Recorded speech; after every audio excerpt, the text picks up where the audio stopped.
ॐ नमः सिद्धेभ्यः नमो हरिहन्ताय नमो सिद्धाय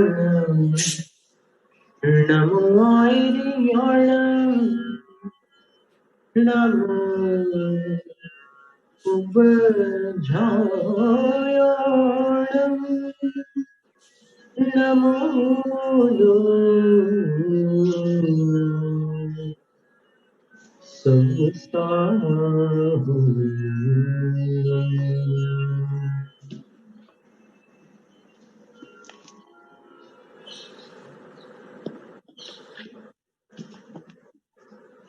भक्तावर प्रणतमौलिमणिप्रभाणा मुद्योतकन्दलितपापतमोविताय सम्यक् प्रणम्य जिनपादयुगं युगादा स्वालम्बनं भवजले पतताञ्जनानाम् यः संस्तुतः सकलवाङ्मयतत्त्वबोधा दुद्भूतबुद्धिपटुभिः सुरलोकनाथैः स्तोत्रैर्जगत्त्रतयचित्तहरैरुदारैः स्तोष्ये किलाहमपि तं प्रथमञ्जिनीन्द्रम्।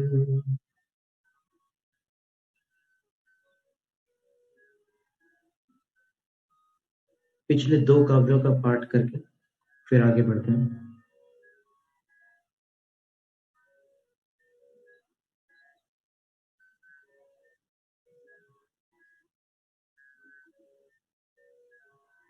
उन्नीसवां और 20वां काव्य है।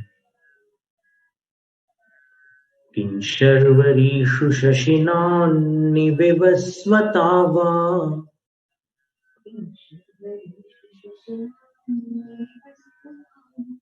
युष्मन्मुखेन्दुदलितेषु तमः सुनाथ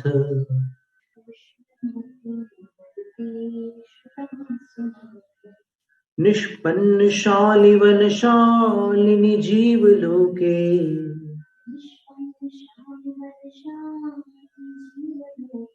कार्यं कियज्जलधरे जलभारनम्रैः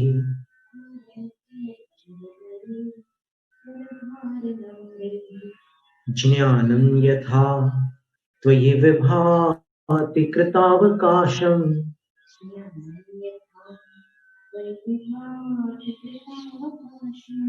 नैवं तथा हरिहरादिषु नायकेषु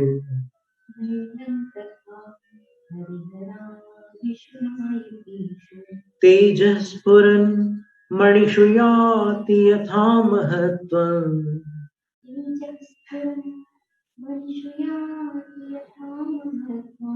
नैवं तु काचशकले किरणाकुलेऽपि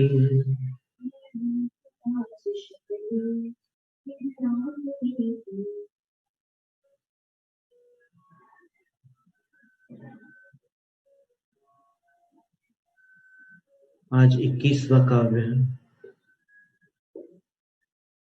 और किसी दृष्टि से ये काव्य हमारे लिए सबसे प्रिय काव्य है। मन्ये वरं हरिहरादय एव दृष्टा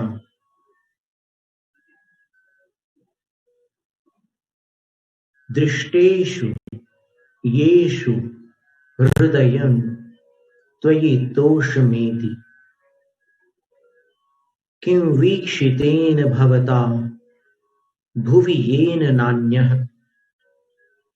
कश्चिन्मनो हरति नाथ भवान्तरेऽपि। सावधानी से सुनकर फिर उसको हम लय से पढ़ेंगे, आप सुनिएगा, फिर उसको आप भी उच्चारित कीजिएगा उसके बाद।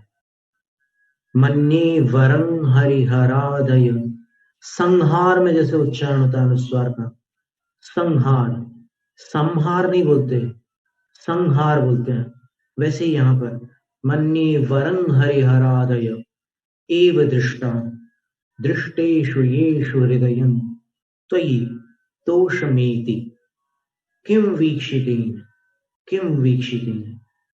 अनुस्वार को व में मिलाना है। किम वीक्षितेन भवता भुवि येन नान्यः, नान्यः विसर्ग का स्पष्ट उच्चारण। कश्चिन मनोहरति नाथ भवांतरेपि, फिर से नाथ संबोधन है इसमें।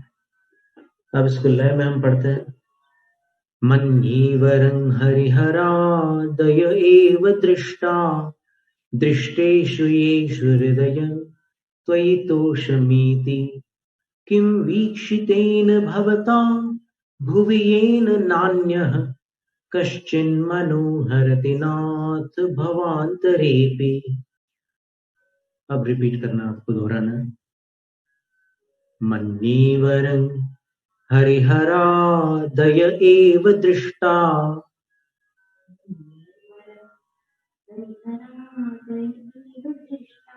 दृष्टेषु येषु हृदयं त्वयि तोषमीति।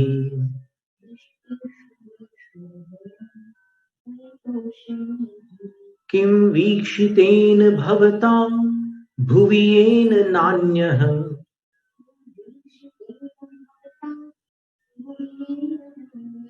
कश्चिन्मनो हरति नाथ भवांतरेपि।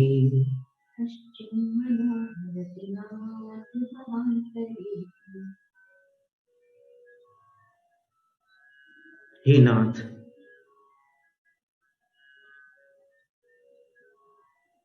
वरम मन्ये, दो अर्थ निकल सकते हैं इसके। वरम मन्ये यानी मैं अच्छा मानता हूं। कि क्या अच्छा मानता हूं? कि हरिहरादय एव दृष्टा, मैंने पहले हरिहर आदि के दर्शन कर लिए, इसको मैं अच्छा मानता हूं। अथवा दूसरा अर्थ ऐसा है,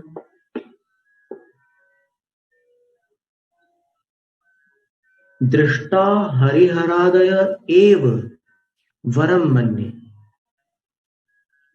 दृष्टा का अर्थ होता है देखे गए, यानी आपसे पूर्व जिनके दर्शन मुझे प्राप्त हो चुके थे, ऐसे हरिहरादर, हरिहर आदिक ही, एव का अर्थ ही होता है, देखे गए हरिहर आदि ही वरम, वरम यानी अपेक्षाकृत उत्तम, बेहतर बोलते हैं जिसको उर्दू में, बेटर अंग्रेजी में बोलते हैं। देखे गए हरिहर आदि ही वरम मन्ये, उनको ही मैं बेहतर मानता हूं, वे ही बेहतर है, वे ही अपेक्षाकृत उत्तम है, ऐसा मन्ये मैं मानता हूं। ये एक अलंकार है, इसको व्याजस्तुति अलंकार कहते हैं। इस अलंकार में क्या होता है कि स्तुति अन्य की जाती है, लेकिन स्तुति होती अन्य की है। तो अभी आपने जो अर्थ सुना है उसमें किनकी प्रशंसा हुई है? उनकी जिनके दर्शन मुझे पहले प्राप्त हो चुके हैं, मैं उन्हीं को बेहतर मानता हूं, अथवा मैं अच्छा मानता हूं कि उनके दर्शन मुझे पहले प्राप्त हो गए। और इसके बाद दूसरी पंक्ति में कह रहे हैं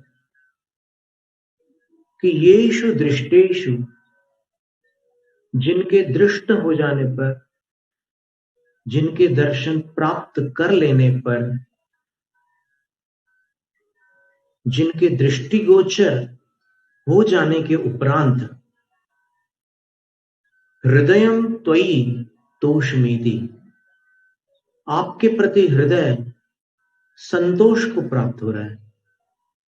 अर्थात उनके दर्शन के उपरांत आपके दर्शन पाकर हृदय संतुष्ट हो जाता है।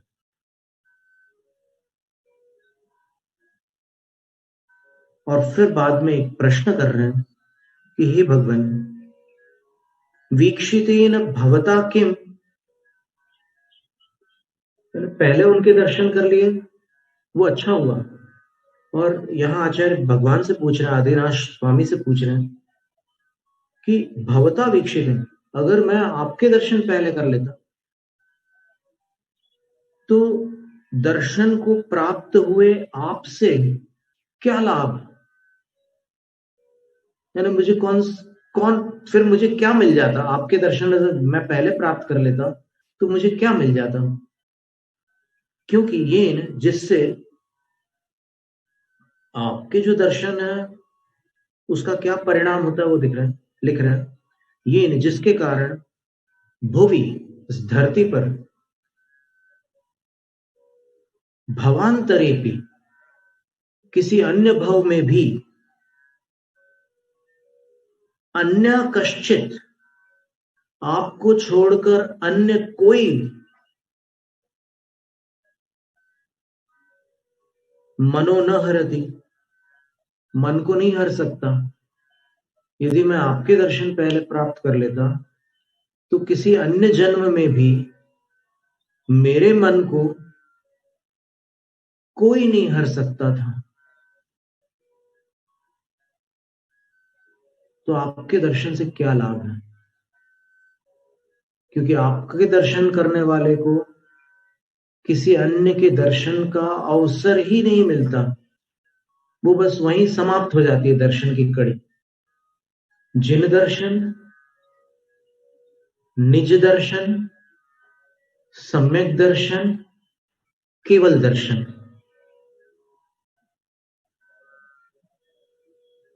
ये आपके दर्शन का ये परिणाम निकलता है। और मैं जब अन्यों के दर्शन करता हूं तो वो मैं अच्छा मानता हूं, उनके दर्शन मैंने किए क्योंकि उन्होंने मुझे आपके दर्शन का अवसर दिया, इसलिए अच्छा मानता हूं। और मैं ये आपसे इसलिए पूछता हूं कि आपके दर्शन से क्या लाभ है, क्योंकि आप अपने दर्शन के उपरांत अन्य किसी के दर्शन का अवसर ही नहीं देते।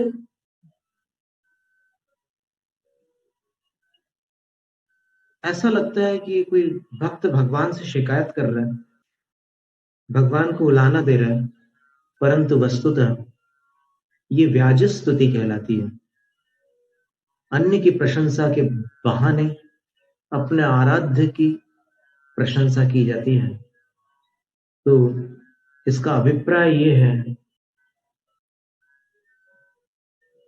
कि उनके दर्शन के बाद दर्शन की कड़ी टूटती नहीं है। आप करते चले जाओ दर्शन, करते चले जाओ, करते चले जाओ, लेकिन आपके दर्शन के उपरांत हृदय, देखिए यहां पर हृदय की बात की है। 11वें काव्य का आप स्मरण करें तो जनस्य चक्षुः नान्यत्र तोषमुपयाति भवंतम दृष्ट्वा, आपके दर्शन के उपरांत मनुष्य की आंख अन्यत्र तोषम न उपयाति, अन्यत्र संतोष को प्राप्त नहीं होती। और यहां कह रहे हैं कि हृदयम त्वयि तोषमीति,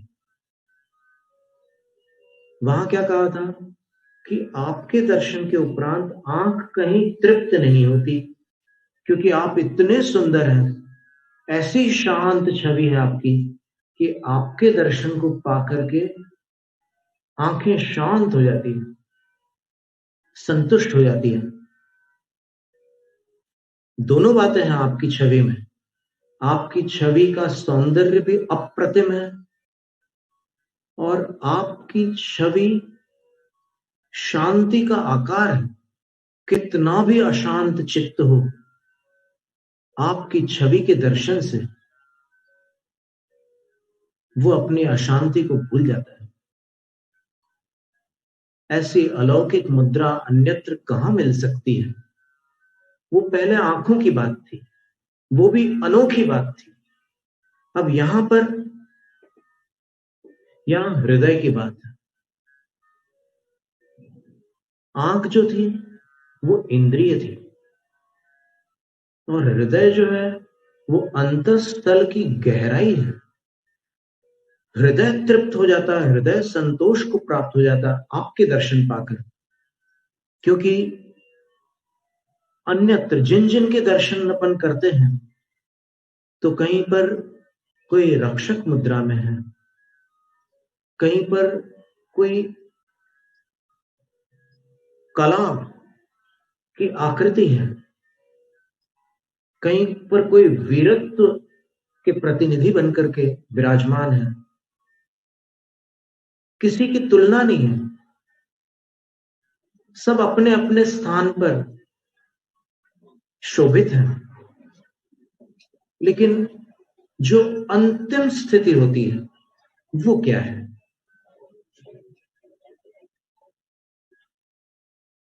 जिसको संसार से पार होना है,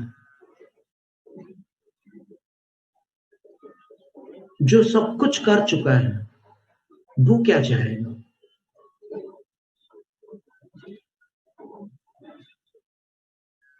जिसको रक्षा की अपेक्षा है वो रक्षक पर दृष्टिपात करेगा, जिसको कला की अपेक्षा है वो वैसी आकृति पर दृष्टिपात करेगा, जिसको वीरत्व की अपेक्षा, आप समझ रहे होंगे, इनके उदाहरण भी आप जानते हैं। श्री कृष्ण जी मुरली लिए हुए एक कला की मुद्रा में अवस्थित हैं, उनके चरणों की स्थिति भी अलग है।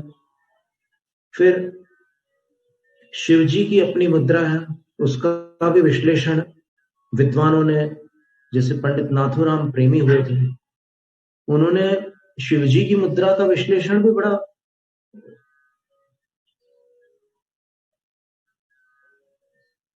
अलग ढंग से किया है। एक तो चर्म चक्षु से जो दिखता है वो दिखता है, और दूसरा ज्ञान चक्षु से जो दिखता है वो अलग दिखता है। उन्होंने ये कहा कि ये सिर के ऊपर जटा जूट से जो गंगा बह रही है वो ये सूचित करती है कि दिमाग ठंडा रखो। गले में जो सर्प है वो ये सूचित करता है कि दुर्जनों से बैर मत करो, उनको भी गले से लगा कर रखो। और हाथ में जो त्रिशूल है वो ये सूचित करता है, त्रिशूल में 3 शूल होते हैं, शूल चुभने वाली वस्तु को शूल कहते हैं। तो उसमें उन्होंने सामान्यतः देखो तो फिर त्रिशूल जो है एक आयुध है, हथियार है, लेकिन अंतर्दृष्टि से देखो तो त्रिशूल जो है वो मोह, राग और द्वेष, इनको नष्ट करने की सूचना देता है। इस तरह ऐसी विद्वानों की जो कल्पनाएं हैं वो एक अलग दिशा में चली जाती है। और इसी तरह उन्होंने गणेश जी की मुद्रा के बारे में कहा, आंखें छोटी हैं, दोष दृष्टि मत रखो, सूक्ष्म दृष्टि रखो। नाक लंबी है, इज्जत बनाकर रखो, स्वाभिमान रखो। कान बड़े हैं, सबकी बात सुनो, सुनने की क्षमता रखो। मुख छोटा है, बोलो कम। वैसे भी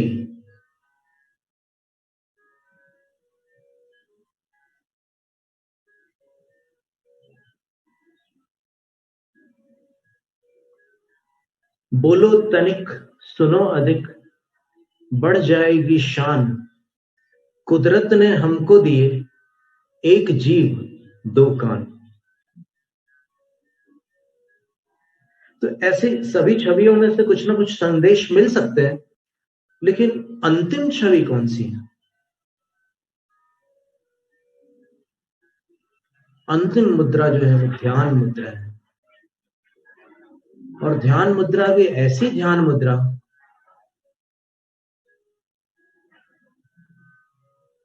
जो अस्त्र शस्त्र वस्त्र सबसे रहित हो, जन्मजात मुद्रा, बालक जैसी निर्विकार सहज मुद्रा।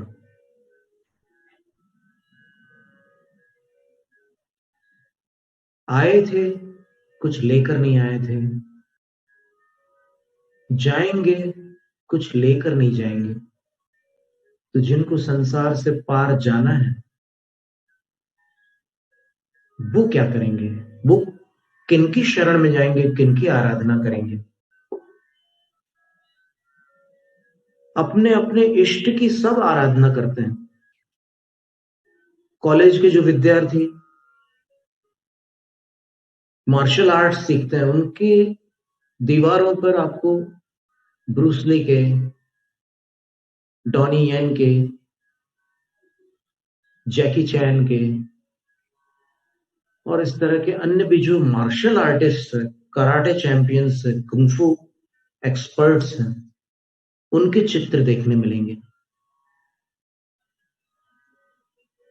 जो संगीत प्रेमी हैं उनके यहाँ आपको बड़े बड़े संगीतकारों के चित्र मिलेंगे। जो गिटारिस्ट हैं उनके यहाँ पर अलग अलग गिटार प्लेयर्स के चित्र मिलेंगे। जो बांसुरी पसंद करते हैं उनके यहाँ हरिप्रसाद चौरसिया जी, पंडित रघुनाथ सेठ जी, पंडित पन्नालाल घोष जी, ऐसे महान कलाकारों के चित्र मिलेंगे। पर जिसने सबको देखकर अंत में अपने अंदर भावना की कि अब कुछ ऐसा मिल जाए कि जिसके बाद कुछ भी बाकी ना बचे, ऐसे किसी बिरले भव्य जीव को जिनेंद्र दर्शन से जो तृप्ति प्राप्त होती है, उसका शब्दों में कोई वर्णन संभव नहीं है। 3-4 घटनाएं हैं आज के इस काव्य को लेकर। इस काव्य में आचार्य मानतुंग स्वामी कह रहे हैं कि अच्छा हुआ मैंने अन्यों के दर्शन पहले कर लिए। तो इससे एक अनुमान लगाया जा सकता है कि उन्होंने अन्यों के दर्शन भी किए थे।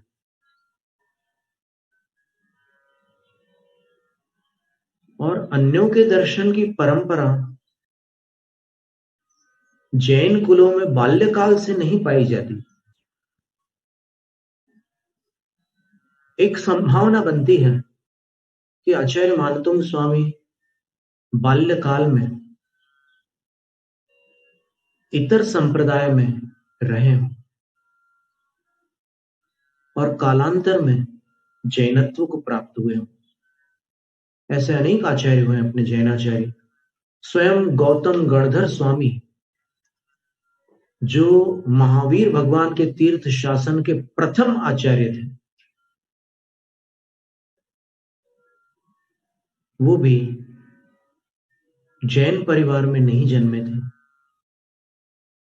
तो जब हरिहर आदि के दर्शन की चर्चा कर रहे हैं आचार्य मानतुंग स्वामी, तो एक शक्यता है कि उनके जीवन की पूर्व भूमिका में वो वहां जुड़े हों और तब जाकर के वो विश्वास पूर्वक कह रहे हैं कि अब जब मुझे आपके दर्शन मिले उनके बाद, तो हृदय इतना तृप्त हो गया कि अब आगामी भव में भी, हृदय तो दूर की बात है, मन को भी कोई अन्य नहीं हर सकता। देखिए, दूसरी बार उन्होंने मन शब्द का प्रयोग किया है, पहली बार हृदय का किया है। आप तो हृदय में समा गए, अब भविष्यत काल में कोई मन को भी प्रभावित नहीं कर सकता। सचमुच ये बहुत अनोखी बात है और इसका अनुभव हमारे जीवन में भी है। और अन्य भी ऐसी कई घटनाएं हैं जिनमें से कुछ घटनाएं हम आपके सामने रखना चाहते हैं। एक बार बंगाल से एक स्टेशन मास्टर अपनी नवविवाहिता पत्नी के साथ तीर्थ वंदना और पर्यटन के लिए पश्चिम भारत आया, बंगाल से पश्चिम भारत की ओर आया।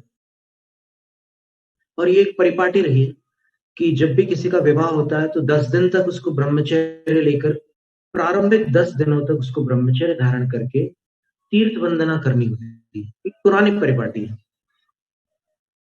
अब अनजाने में आज वर्तमान की जो भी स्थिति बनी हुई है वो तो ठीक है, लेकिन एक जानकारी की बात यह है कि विवाह के 10 दिनों तक ब्रह्मचर्य पूर्वक सब तीर्थों की वंदना करके जो वैवाहिक जीवन है उसका उद्घाटन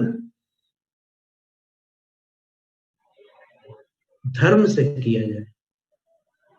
अब वो लोग वहां पहुंचे और वहां के बड़े बड़े तीर्थों की वंदना करते करते, पर्यटन भी करते हुए, वो शत्रुंजय गिरी, जिसको वर्तमान में पाली ताना के नाम से जाना जाता है, सौराष्ट्र में आता है, वहां पहुंच गए।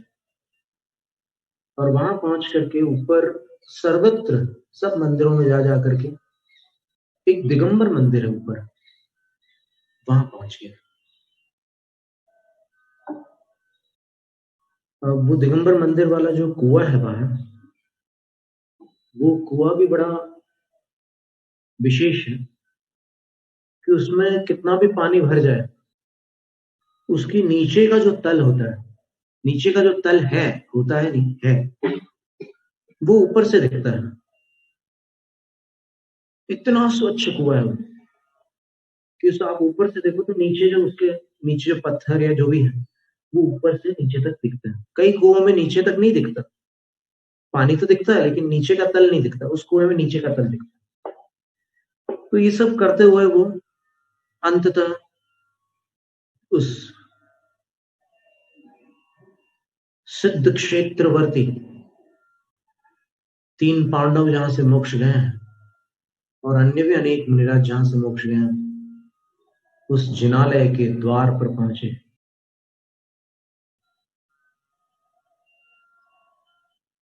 वो क्षत्रिय थे,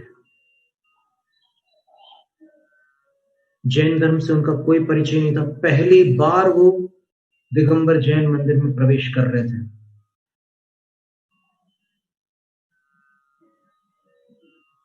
पैर धोए बाहर,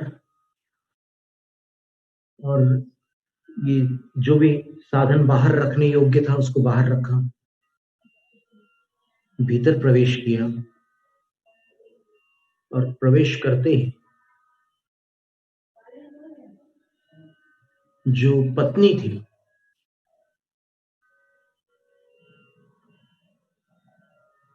वो भगवान की छवि को देखकर मंत्र मुग्ध हो गई।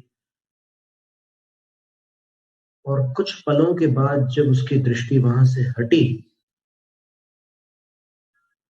मन हमेशा के लिए एक स्थान पर नहीं रह पाता, जब दृष्टि हटी तो उसने अपने पति से कहा,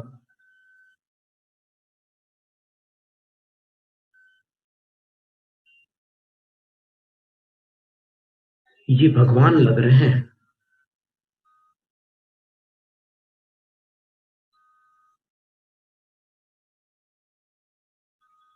पति ने मुस्कुरा दिया, लेकिन उसके हृदय में जो घटना घटित हुई थी उस काल में, वो कोई अलौकिक घटना थी। वहां पर मध्य प्रदेश के एक पंडित जी भगवान की पूजा कर रहे थे, और पूजा करते समय संयोग से वो वाक्य उनके कानों में भी पड़ गया। वो चौंक गए। उनको लगा कि कोई भी ऐसा वाक्य नहीं बोलता कभी भी, कहीं भी। ये वाक्य किसने बोला है? मैं पूजा फिर से कर लूंगा, अभी तो मैं पूजा छोड़ रहा हूं, अन्यथा न पूजा होगी न समाधान मिलेगा। तो उन्होंने पूजा को वहीं स्थगित किया, भगवान को नमस्कार किया और कागज सर्व करके वहां से वो उठ गए। और जब वो दंपति दर्शन करके मंदिर से बाहर निकले तो वो पंडित जी बाहर खड़े थे उनकी प्रतीक्षा में।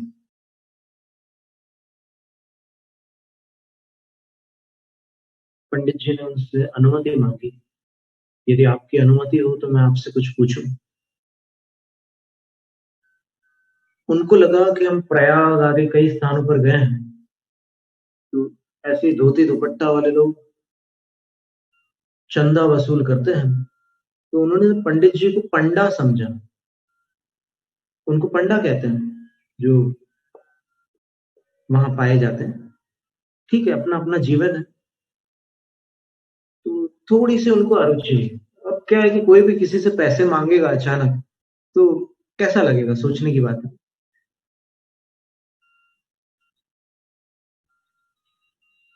तो उनके मुख के भावों को देखकर पंडित जी ने कहा कि नहीं, मुझे कोई पैसों की आवश्यकता नहीं, मैं कुछ पूछना चाह रहा हूं आपसे। तो थोड़ा सा वो रिलैक्स हुए, उनका मन थोड़ा सा शांत हुआ। बोले कि पूछिए पंडित, क्या पूछना चाहते हैं आप। तब उन्होंने पति को लक्ष्य करके कहा कि आपकी श्रीमती जी ने एक वाक्य कहा कि ये भगवान लग रहे हैं। पहले आप मुझे ये बताइए कि आप कहाँ से पधारे हैं, आपका परिचय क्या, आपका और सब जो जो पूछना था पूछा उन्होंने संक्षेप से। उन्होंने बोला हम बंगाल से आए, हम स्टेशन मास्टर, हमारा नया नया विवाह हुआ है, ये मेरी पत्नी है। मैं नहीं जानता कि इसने ऐसा क्यों कहा, आप किसी से पूछ लो। और उसने ये भी कहा कि हम क्षत्रिय हैं, हम राम भक्त, हम राजा राम को मानते हैं। तो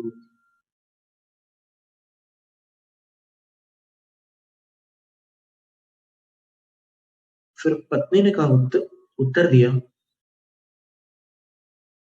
कि हम सारे मंदिर होकर के आ गए हैं, लेकिन यहाँ पर जो हमें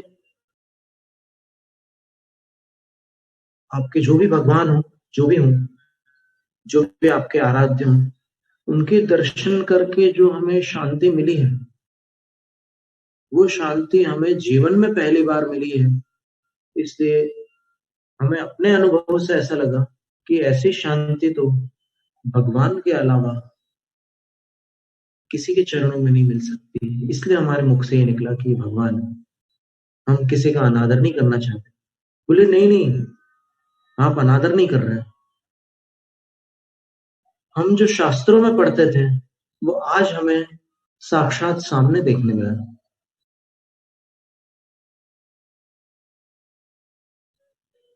आप कौन है? बोले कि हम कटनी के पंडित जगन मोहन लाल शास्त्री के नाम से जाने जाते हैं और हम सबका स्वागत करते हैं। आपके मुख से ऐसी बात सुनकर के हमें अत्यंत प्रसन्नता हुई। लेकिन आप तो राम भक्त हैं, क्या राम भगवान नहीं है? तब वो कहती है कि मेरे पति ने कहा ना, राजा राम को हम मानते हैं, वो राजा राम है।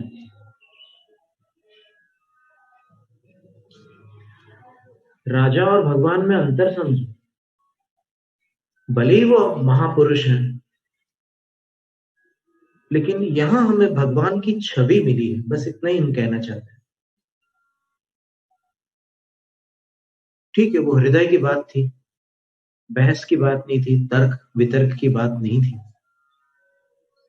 ये घटना पंडित जी ने साक्षात स्वयं हमें सुनाई थी। 2 बार सुनाई थी उन्होंने, एक बार सन 88 में और एक बार सन 94 में।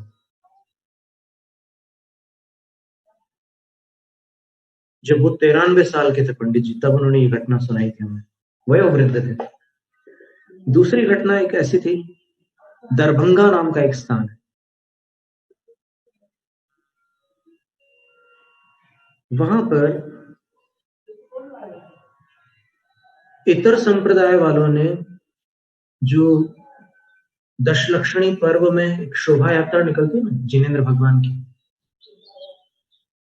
उस पर सरकार से प्रतिबंध लगवाया कि नग्न मूर्ति निकलती है और हमारे यहाँ महिलाएं और बहन बेटियां भी रहती हैं, तो ये उचित नहीं है, शोभास्पद नहीं है। अब जैन समाज ने दरभंगा नरेश को, उस टाइम क्या था, राजा लोग थे, उस टाइम ये डेमोक्रेसी नहीं थी, प्रजातंत्र नहीं था, तो उन्होंने अपनी शोभा यात्रा में दरभंगा नरेश को आमंत्रित किया हुआ था। और पंडित देवकीनंदन शास्त्री जी भी वहां पर उपस्थित थे और इतने प्रकांड विद्वान थे कि उनसे कोई शास्त्रार्थ में विजय नहीं प्राप्त कर सकता था। तो उन्होंने अपना पक्ष भी रखा, तो जब पंडित देवकीनंदन जी के पक्ष को सरकार की ओर से सुना गया तो बलवान पक्ष था, तो प्रतिबंध नहीं लग सका पंडित जी के प्रभाव से और शोभा यात्रा को अनुमति मिल गई। लेकिन उन लोगों ने ये विचार किया कि ठीक है, इनका प्रभाव अधिक है, लेकिन तब भी अपन बहिष्कार कर सकते हैं। आपस में उनकी बैठक हुई, कैसे बहिष्कार करेंगे? तो बोले जहां जहां से ये शोभा यात्रा निकलेगी अपन सब द्वार और झरोखे बंद कर देंगे अपन। ठीक वैसा ही हुआ। जब शोभा यात्रा निकली, दरभंगा नरेश भी साथ में चले।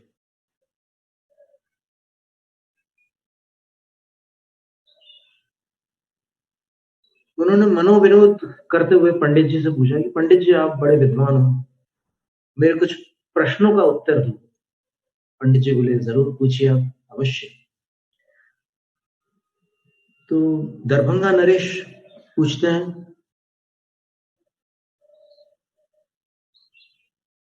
तुम्हारे भगवान कहाँ देख रहे हैं? तो पंडित जी ने जो कुछ भी पढ़ा होगा, उन्होंने कहा कि वो कहीं नहीं देख रहे हैं, वो अपने अंदर देख रहे हैं।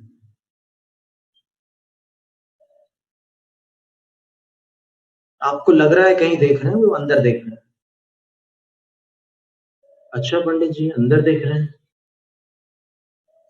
पंडित जी बोले हाँ, उनके अंदर सच्चिदानंद का समुद्र है। तो सच्चिदानंद शब्द सर्वत्र प्रसिद्ध है।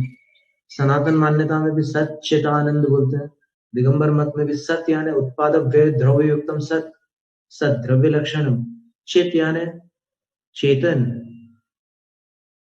ज्ञान चेतना अथवा ज्ञान दर्शन उपयोग, उसको चित कहते हैं। और आनंद का अर्थ तो आनंद ही, जो अंदर से आह्लाद होता है वो आनंद। तो उसमें वो वहीं डूबे हुए हैं, वो संतुष्ट हो गए। बोले कि पंडित जी एक प्रश्न और है, बल्कि हो सकता है मैं दो प्रश्न भी पूछ लूं। पंडित जी बोले कि आप पूछते जाओ। उन्होंने बोला कि तुम्हारे भगवान पैर में पैर फंसा कर क्यों बैठे? तो वो प्रतिमा जो थी ना, वो पद्मासन मूर्ति थी। तो पद्मासन में ऐसे पैरों में पैर फंसे होते हैं, क्रॉस हो जाते हैं लेग।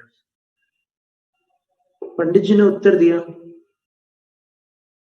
कि अब चलना बाकी नहीं रहा, वो चारों गतियों से पार हो गए हैं, इसलिए गमन रहित होने के कारण उन्होंने पैरों में पैर फंसा लिए।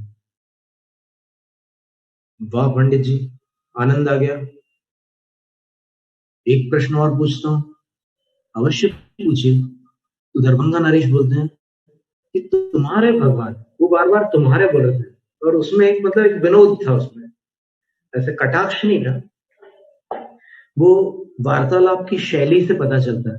कटाक्ष के समय स्वर में अंतर आ जाता है और ऐसे प्रेमपूर्ण वार्तालाप होता है तो स्वर सौम्य रहता है। तो सौम्य स्वर में ही उन्होंने पूछा कि तुम्हारे भगवान हाथ पे हाथ धर के क्यों बैठे? अब हाथ पे हाथ धर के बैठना, इसको अगर अपन मुहावरे के रूप में ले या और साहित्यिक रूप में ले तो इसका अर्थ ये निकलता है निठल्ले बैठना, हाथ पे हाथ धर के बैठे, मतलब अब कोई काम काज है नहीं, फालतू बैठे हुए हैं। तो पंडित जी ने इसका बड़ा सुंदर उत्तर दिया। वो बोले कि हे नरेश, हमारे भगवान कृतकृत्य हैं, कृतानि कृत्यानि येन सह कृतकृत्य, जो भी करने योग्य था सब पूरा कर चुके हैं, अब उनके पास कुछ भी करने को बाकी नहीं रह गया, वो अकर्ता हो गए हैं, इसलिए कृतकृत्य होने के कारण वो हाथ पे हाथ धर के बैठे। अब बहुत खुश हो गए वो राजा। अब जब चौराहे पर शोभा यात्रा रुकी तो जितने जैन घर थे उन्होंने आरती की भगवान की, और फिर जो भी दान देना था वो दान दिया, जो द्रव्य चढ़ाने थे वो द्रव्य चढ़ाया, अच्छी तरह सब जो अवभगत की जाती है शोभा यात्रा में वैसी सब प्रवृत्तियां की, वैसी सब अनुष्ठान की। लेकिन जब उनमें से एक जो भोजक थे, दोराहा नाम का एक स्थान है भोपाल के पास, वहां पर जैन भजन गाने वालों की ही वंश परंपरा है, पीढ़ियों से वो केवल जैन भजन ही गाते हैं, और जो भी आमदनी होती है उनकी, जो भी उनको बख्शिश मिलती है, जो भी दक्षिणा मिलती है, उससे उनकी आजीविका चलती है। तो भोजक का ध्यान उधर गया खिड़कियों की तरफ, बाकी लोग सब यहाँ भगवान की भक्ति में लीन थे, और उन्होंने समाज के जो प्रमुख थे, और दरभंगा नरेश और देवकीनंदन शास्त्री जी, इन सब से हाथ जोड़कर निवेदन किया कि शोभा यात्रा को तनिक और यहाँ ठहरने दीजिए, मैं एक भजन गाना चाहता हूं।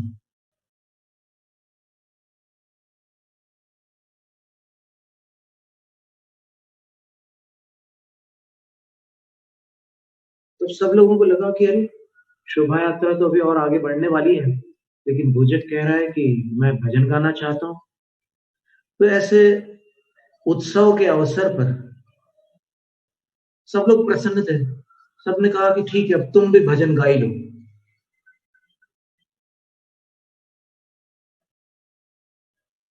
और उस समय उन्होंने वो पेटी जिसको हारमोनियम कहते हैं उसको लेकर के भजन गाना प्रारंभ किया। संगीत का ऐसा प्रभाव होता है कि शोर सन्नाटे में बदल जाता है और श्रोता मंत्र मुग्ध हो जाते हैं। और भजन भी क्या चुना उन्होंने, एक प्राचीन कवि का भजन था।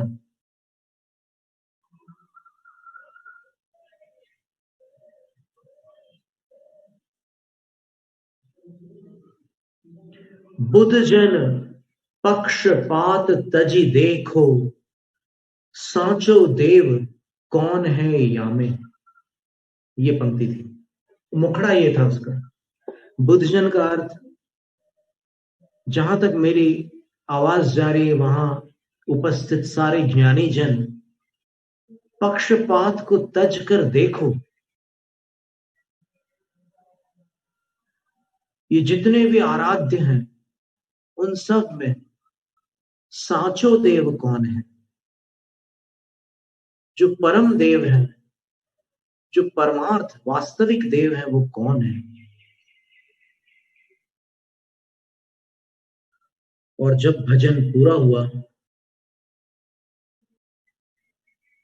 तो क्या अद्भुत चमत्कार था वो उस भोजक के स्वर का और भजन की पंक्तियों के शब्दों का, कि सारे द्वार और सारे झरोखे उद्घाटित हो चुके थे, खुल चुके थे, और सब लोग नीचे आ करके जिनेंद्र भगवान को प्रणाम कर रहे थे और उनमें से सैकड़ों ने प्रथम दर्शन किए।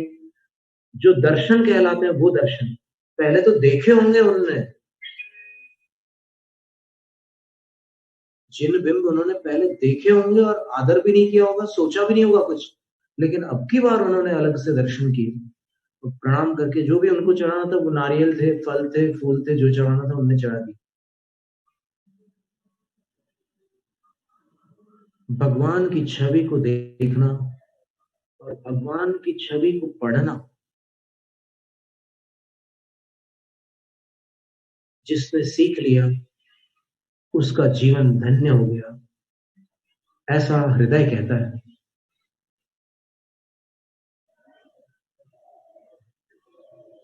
तीसरी घटना हमारी अपने जीवन की है। जब हम 10वीं पढ़ते थे, दिवाली की छुट्टियां थी,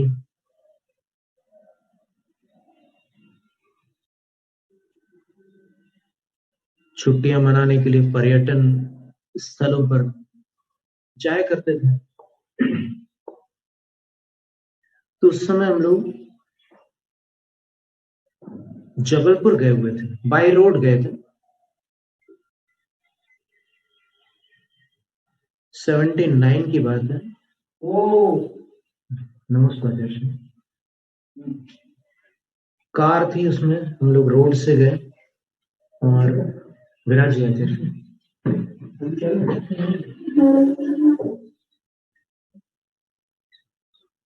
और जबलपुर के पास एक भेड़ा घाट नाम का पर्यटक स्थल है।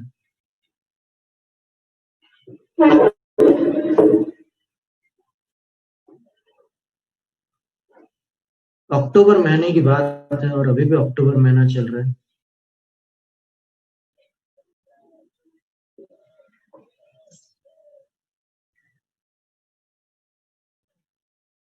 तो भेड़ा घाट चले गए, सायंकाल नौका विहार किया, फिर वो धुआंधार भी देखा और सब कुछ देखकर शाम के समय जब लौट रहे थे तो वो एक दर्पण घर भी था वहां पर, कि जिसमें अलग अलग डिजाइन के दर्पण थे। अपन खड़े हो जाओ तो किसी में एकदम मोटे हो जाते, किसी में पतले हो जाते, अलग अलग तरह के आकार प्रकार दिखते थे प्रतिबिंब में।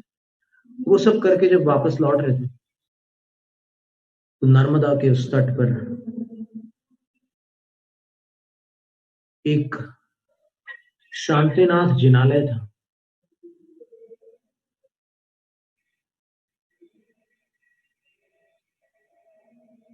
तो लौटने की जल्दी थी, अंधेरा होने वाला था।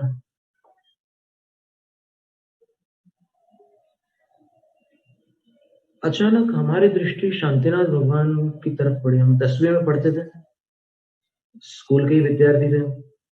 तो ऐसे दृष्टि पड़ी तो हमने बाकी लोगों से कहा कि हम अब भी आ रहे हैं इस मंदिर से होकर के। तो उन्होंने कहा कि अपना मंदिर नहीं है वो,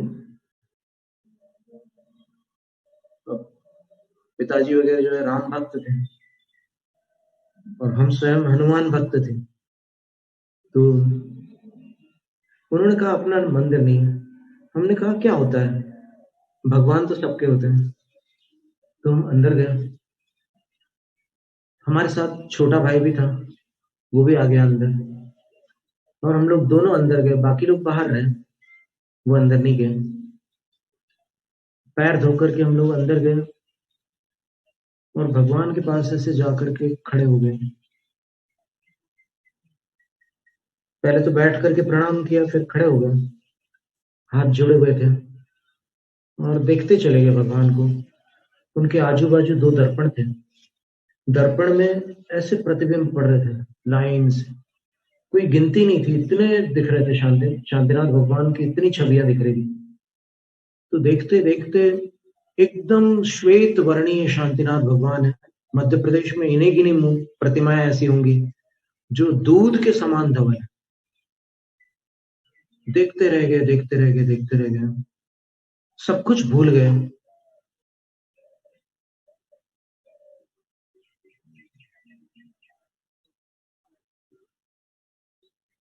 उसके बाद से लेकर आज तक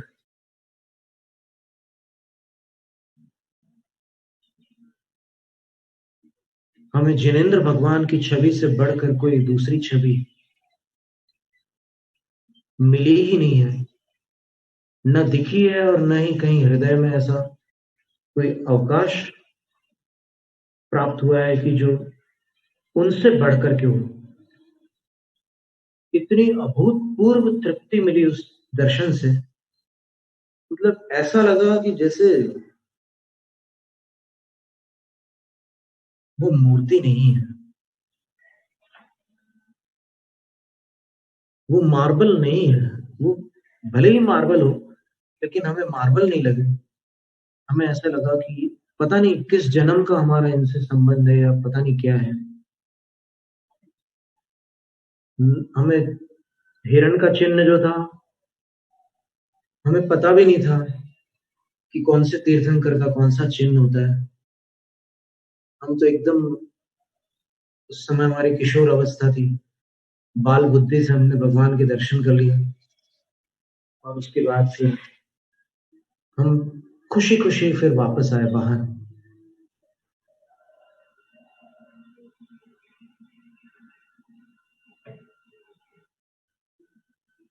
बाहर सूर्य का अस्त हुआ, भीतर सूर्य का उदय हो गया। और कुछ काल तो लगता है, किसी घटना के बाद में उस घटना का फल मिलने में कुछ समय निकलता है। तो लगभग कुछ वर्ष बीत गए, 79 से 82 का समय आया।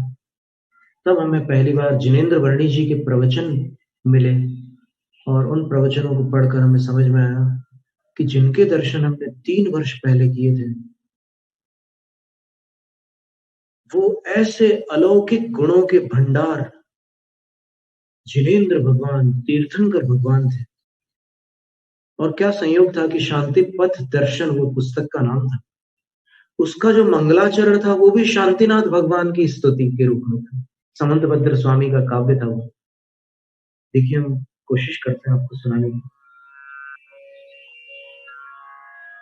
सदोष शांत्या विहितात्म शांति, शान्तिर्विधाता शरणं गतानां, भूयात् भवक्लेशभयो शान्तिः, शान्तिर्जिनो मे भगवान शरण्यः।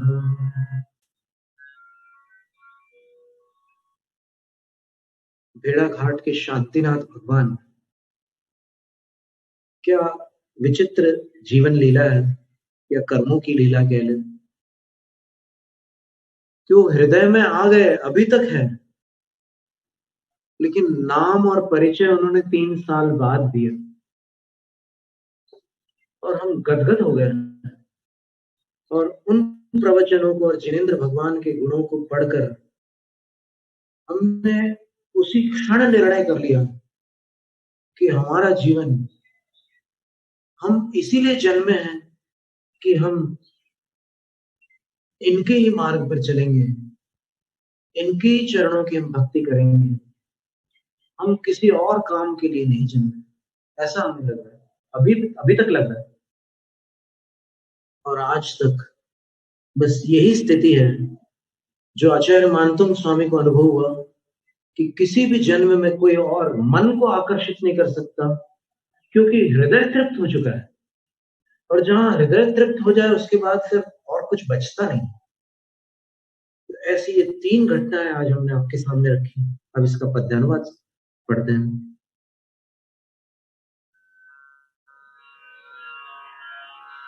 फिर हमने कालांतर में ये भी पढ़ा, उस समय हम जैन नहीं बने थे,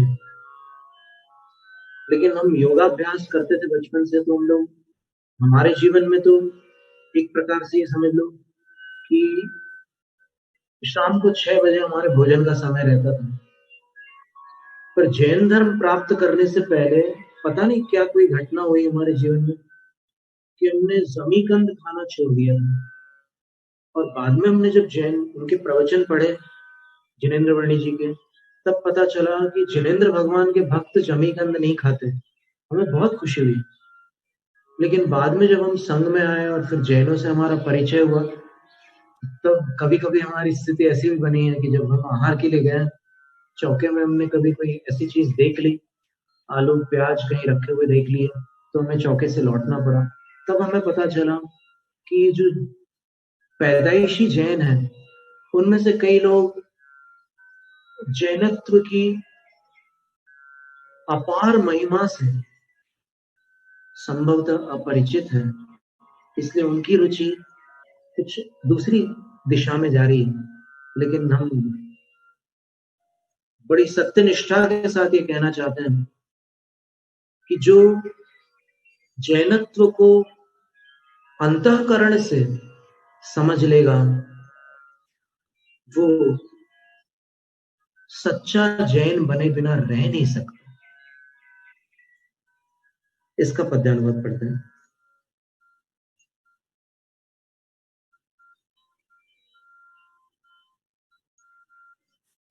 हरिहर आदि ही उत्तम जिनको देख आप में हृदय अपार, हर्षित होता आकर्षित हो आप शांति के हैं आकार।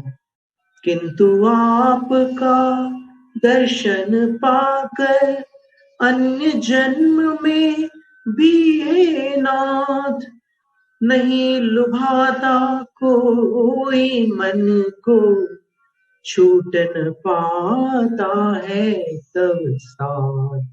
जय जय आदिश्वर स्वामी, घट घट के अंतर्यामी। जय जय आदिश्वर स्वामी, शिवपथ गामी जगनामी। भगवान की इस मुख मुद्रा को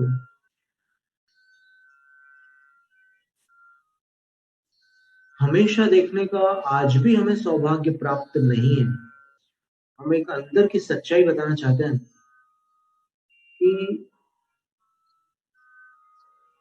जब हम अकेले में भगवान के दर्शन करते हैं, कोई भी साथ में नहीं होता, और जब हम भाव विभोर होकर भक्ति रस में डूब जाते हैं, और जब हमारी आंखों से आंसू निकल आते हैं, तभी हम मानते हैं कि आज हमें पुनर्भगवान के दर्शन प्राप्त हुए, आज पुनर्दर्शन मिले भगवान के। क्योंकि जब तक आंखों से आंसू ना आए, तब तक वो दर्शन कैसे? आप सोचो कि जब बेटा 3 साल बाद पढ़ाई करके लौट कर घर आता है, तो मां की आंखों से खुशी के आंसू निकल आते हैं। जब अपना कोई आदर्श व्यक्तित्व 13 वर्ष बाद अपनी आंखों के सामने आता है और अपन पहली बार उससे मिलते हैं, तो आंखों से आंसू निकल आते हैं, सम्मान के आंसू निकल आते हैं, हर्ष के आंसू निकल आते हैं। तो फिर जो 3 लोक के नाथ हैं, जिनेंद्र वाणी जी ने एक उदाहरण दिया कि यदि अचानक प्रधानमंत्री का आहार किसी के घर हो जाए, उसकी क्या अवस्था होगी। जो भी उसको जो प्रिय प्रधानमंत्री, आप उस तरह से ले लीजिए दृष्टांत को, नहीं तो फिर क्या है, अब राजनीति का सोचोगे तो दिमाग घूम जाएगा।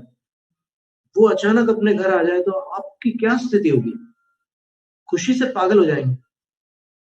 तो जिसको 3 लोक के नाथ के दर्शन मिल रहे हैं, उस भक्त की क्या अवस्था होगी?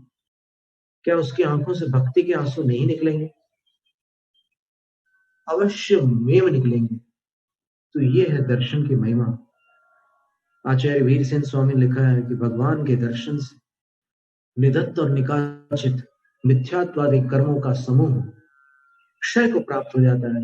ऐसा जिनेंद्र भगवान ने देखा है, स्वयं प्रत्यक्ष देखा है। मिथ्या दृष्टि सम्यक दृष्टि बन जाते हैं। ये जिन दर्शन की अलौकिक महिमा है, जो हमने पूर्व में कहा ना कि जिन दर्शन, निज दर्शन, सम्यक दर्शन, केवल दर्शन, फिर बचे किसके दर्शन? जैनों में जय शासन उदक